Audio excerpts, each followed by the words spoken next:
you for coming into the studio today. Pleasure is mine.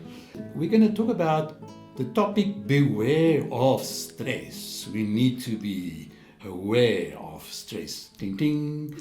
So, in your words, what is stress?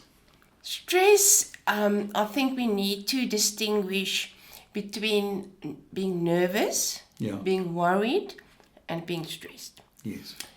Being nervous is when you have a specific task. Yes. Like doing a presentation. Yes. And you feel the butterflies, the dry mouth, stumbling on your words. But that passes. Yes. As soon as you've completed the task, the feeling disappears. Yeah.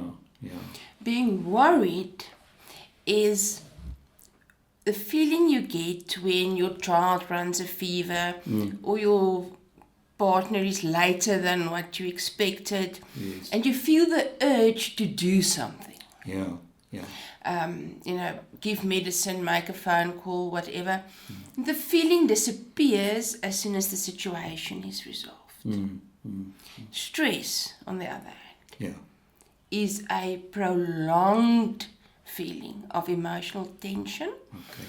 It's usually caused by problems, challenges, demands that you experience. You do not have the resources or ability to address. So it goes on and on. It goes on and on.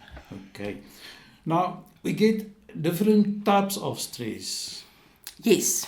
We distinguish between acute stress, which is usually short-lived, and a response to a specific incident, like a motor vehicle accident, or being victim to a crime or whatever. So it's something that happens, and you react to that.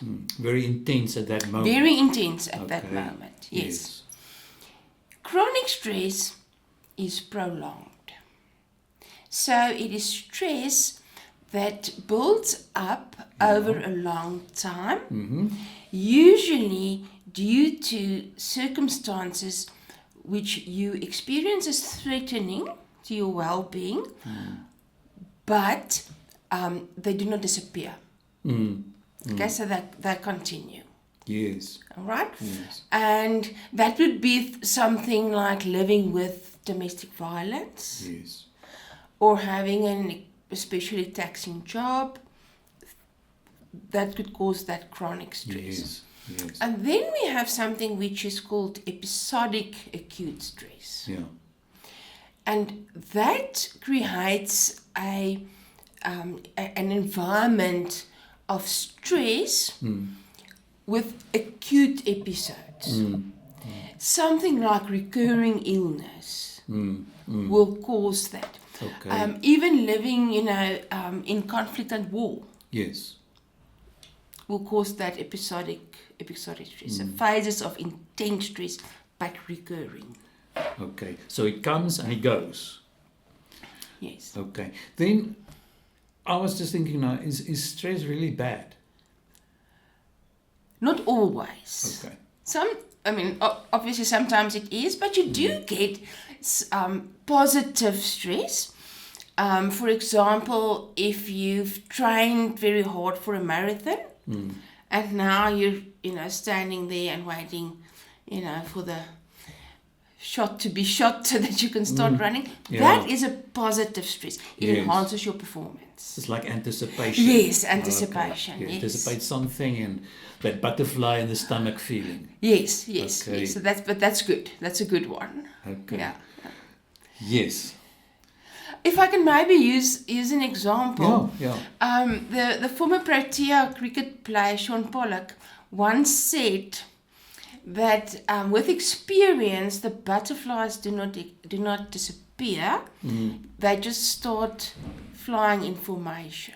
Okay. And that was actually a nice description. So eventually stress must work for Yes, us. When it flies information, it works, it serves a purpose for us. Exactly, a positive purpose. Yes, so not all stress is bad, But then you do get negative stress. Yes, yes. And negative stress is a stress which is harmful to us. Okay. And we see that no two people experience stress in the same way. Okay. What might be signs of stress for you might differ from signs of stress to me. Yes. But pointers to have a look at and be on the lookout for and be aware of Yes. will be on a cognitive level. Things like having difficulty to focus. So your mind is not at the right place. It's not at the right place. It might influence your memory. Concentration. Yeah. Yes. Okay. We also see things like blame shifting. Okay. And overgeneralizing and catastrophizing. Okay, so something happens which in another circumstance would be a small thing. Yes. But because you are so stressed, it becomes a huge... You blow it up out of proportion. You blow it up. You I blow see. it up and out of proportion. Yes. So that's cognitive. That's cognitive. It's in your way of thinking. Okay. Right. Okay. Then it can be emotional. We see some emotional signs. Things like anxiety, depression, overly emotional reaction on things, crying for what seems to be no reason. That would be emotional pointers. Like when someone feels it's too much, it's overwhelming. It's overwhelming. I see. It's overwhelming. Yes, Okay. yes. And then on physical level, Yes. we often see a lot of pointers. Things like headaches, muscle tension, the pain here in the shoulders and the neck. Yeah, I know, yeah. Okay. High blood pressure. Yes. Teeth grinding, nail binding, Yes. biting, digestive problems, Yes. trouble breathing, being short of breath. So there's a lot of physical pointers that shows to stress. Yes. Okay, and then on a behavior level, we see people having outbursts. Not being able to cope with interpersonal relationships. Isolating themselves. Not wanting to go out of the house. That could all, be pointers of people experiencing harmful stress. In terms of the behavior, Yeah. But then when this stress goes on, like the behaviors, the physical and the emotional and the cognitive that you just mentioned now, if this carries on, it's going to have a very negative effect on us. Yeah, it is. The World Health Organization did a survey in 2022, and it was actually performed by Ipsos, and they found quite disturbing statistics. In South Africa, 70% of the respondents indicated that they experienced some form of stress in that past year, 12 months. And 50% of those actually indicated that they were so stressed that there were days they couldn't go to work. Which is a lot. Yeah, that's hectic. It's worse than what I think we realize. South Africa has of the highest stress levels in the world. And we can understand that if we just look around us. We're faced with poverty, with unemployment, with crime. We have violence. I mean, we're a violent country. There's a lot of abuse, and we have limited resources in terms of professional help, etc. Yeah, the effects is devastating, and I can imagine also the impact that it will have on our bodies, eh? Yeah. It does have. Yeah. And to understand this, Yes. I think we need to go back to times untold, where our forefathers lived facing physical dangers Yes. on a daily basis. So what happened? They had to fight predators. The body reacts to that threat. And that triggers what is called the fight, flight, or freeze mode. And this is necessary in order for us to survive. Yes. Okay, so the stressor triggers the secretion of hormones, Yes. amongst others, adrenaline and cortisol. And this ramps up our central nervous system. Okay, it's like a trigger process. Yes, One yes. leading to And then we dominoes. have, exactly, and then we have this surge of energy. Yes. And that surge of energy is now used to protect ourselves. It was used to protect themselves from predators or faction fighting or whatever the case might have been. But the moment the threat disappeared, the body moved back into a state of relaxation. Back to normality. Exactly. So the acute stress now is gone, and now we can relax, we can breathe. You can breathe. And that's how it was. That's in the how it past, was. in the It had- ancient times. Exactly. But now, in our modern world, things have changed. Because we are now exposed to constant threats, or things that we perceive Yes. as constant threats. So our bodies go into this fight, flight, or freeze mode, and the reaction to that is now not appropriate. The whole time we are on alert. We are the whole time on Yeah, alert, but we yeah. cannot fight or flee. Okay?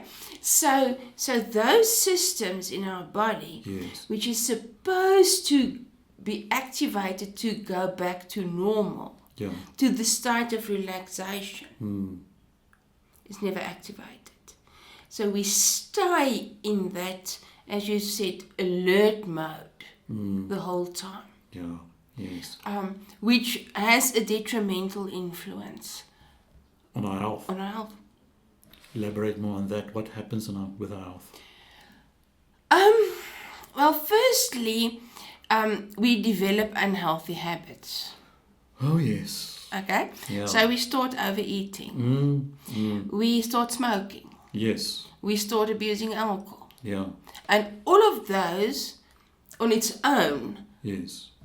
have a bad influence on our emotional and our physical well-being. It takes an emotional toll. Yes. Yeah. Because we have mild anxiety, we have frustration, but this can also go into anxiety disorders Yes. and depression. I can imagine that because it just escalates, it gets worse, out of control. Sooner or later, something must crack. And Something's got to give. Yeah. Yes. And that is how it affects the emotions, and then also the brain. The brain, which is the organ, will suffer. It does. It affects our autonomic nervous system. Yeah. Right, and that system becomes overactive. Okay? And as soon as that becomes overactive, it leads to long-term changes in the brain. Oh, yeah. Okay? So research has actually showed that that quite a few things happen to the brain when it's exposed to chronic stress. The first is that newly developed brain cells are killed off. Yeah. And it's Okay. hard work to develop or to trigger these or to nurture these brain cells, and now it's killed. So stress kills it. The stress actually kills it. Sure.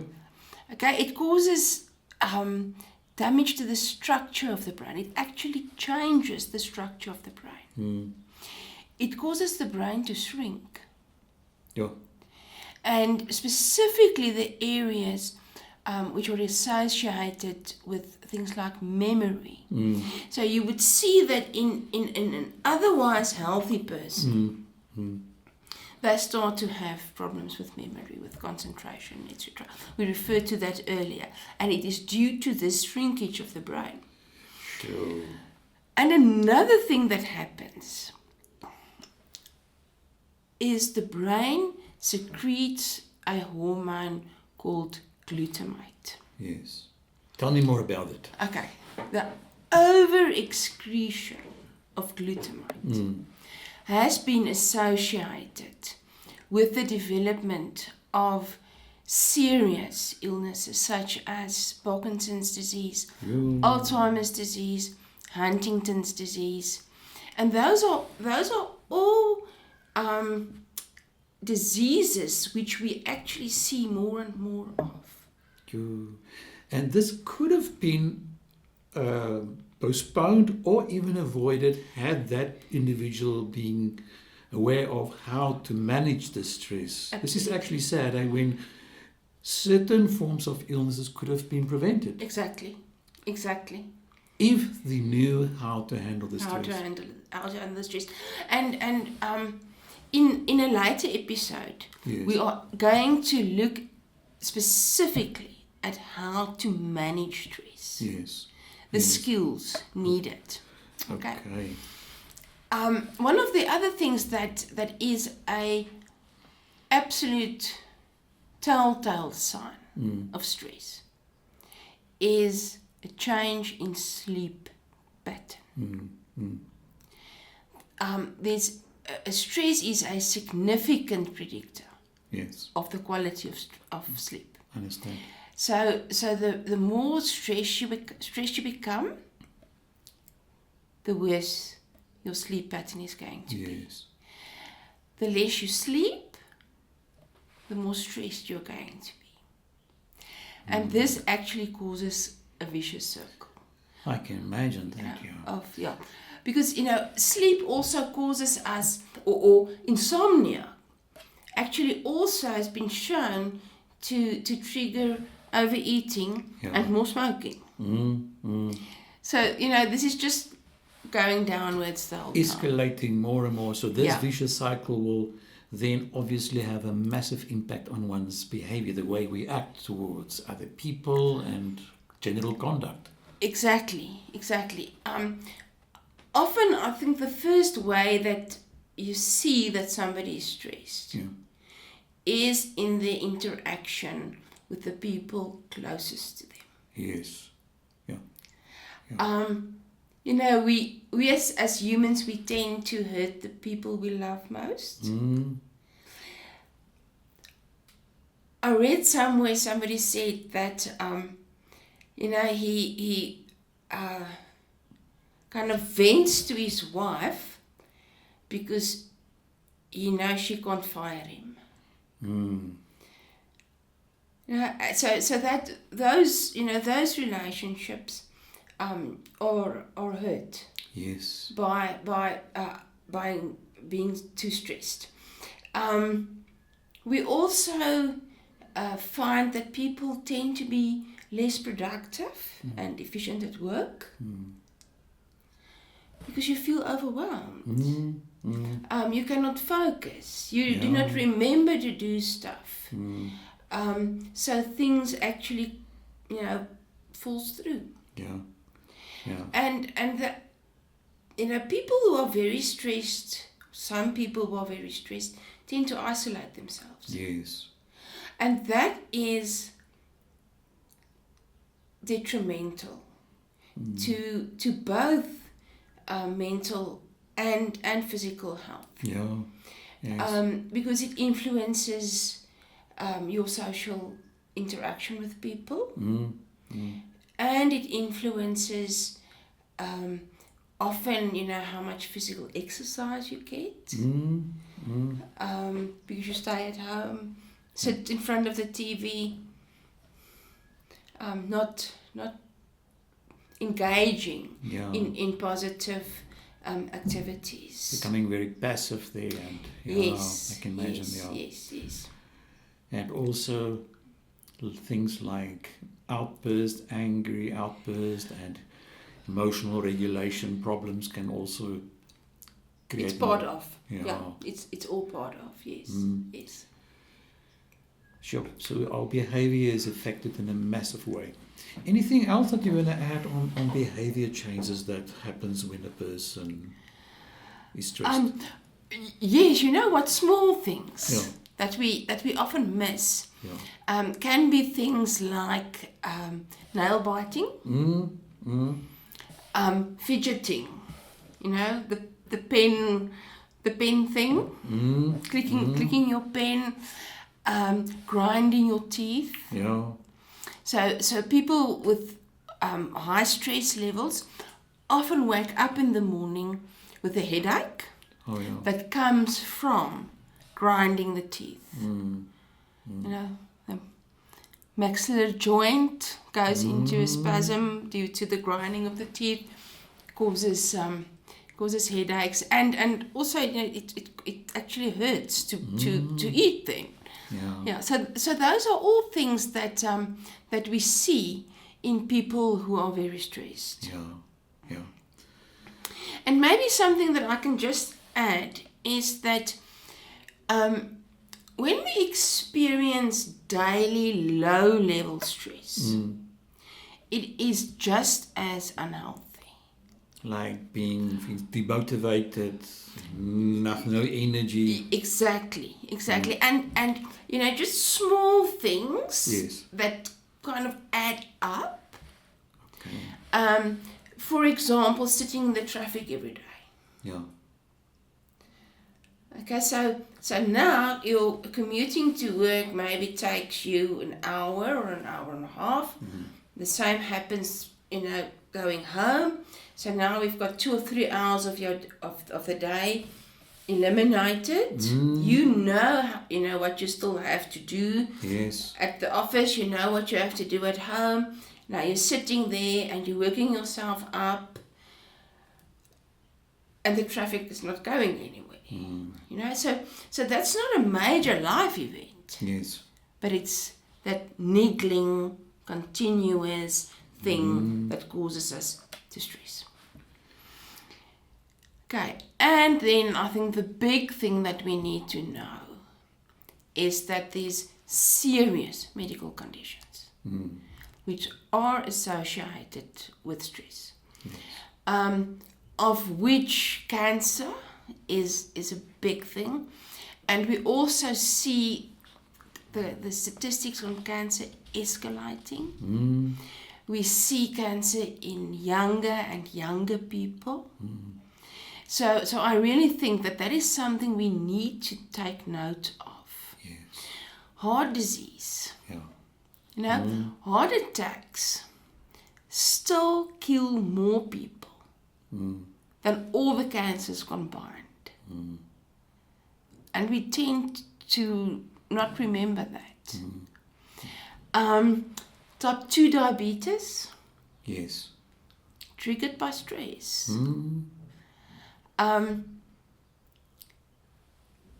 Fatigue, chronic fatigue. Yes. We see that a lot in people with high stress levels, and even your inflammatory diseases. Yes. Ulcers. Yeah. All stress associated. No wonder stress is referred to as the silent killer.